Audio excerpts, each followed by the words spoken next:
মই ব্ৰডকাষ্টত কৈছিলোঁ যে অহা 6 তাৰিখে আমি নিযুত মইনা আঁচনিৰ ধন 6 তাৰিখৰ পৰা আমি বিতৰণৰ শুভ আৰম্ভণি কৰিম।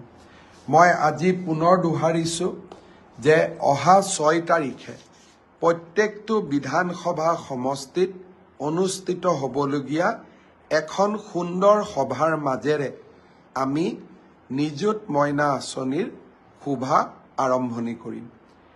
এই মাহত আমি সকলো ছাত্ৰীক একোখনকৈ ড্ৰাফ্ট দিম আৰু অহা মাহৰ পৰা অৰ্থাৎ নৱেম্বৰ মাহৰ পৰা এই ধন ডিবিটি যোগে সকলো ছাত্ৰীৰ এই আঁচনিত যোগ্য বুলি বিবেচিত হোৱা প্ৰতিগৰাকী ছাত্ৰীৰ বেংক একাউণ্টলৈ আমি ট্ৰান্সফাৰ কৰিম।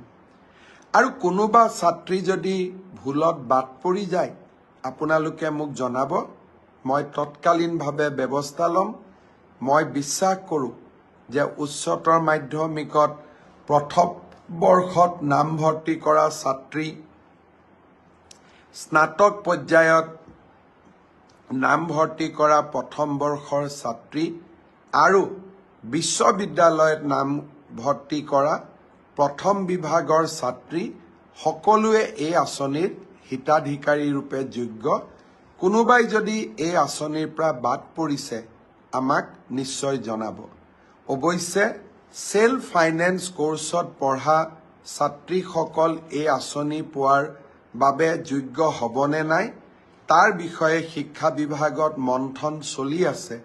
সেইবাবে সেল্ফ ফাইনেন্সত পঢ়া ছাত্ৰীসকলক কিছু দিন অপেক্ষা কৰিবৰ বাবে মই অনুৰোধ জনাম। 6 তাৰিখৰ পৰাই নিযুত মইনাৰ আৰম্ভণি। বহুতে কৈছিল এই আঁচনি কেতিয়াও চৰকাৰে কৰিব নোৱাৰে।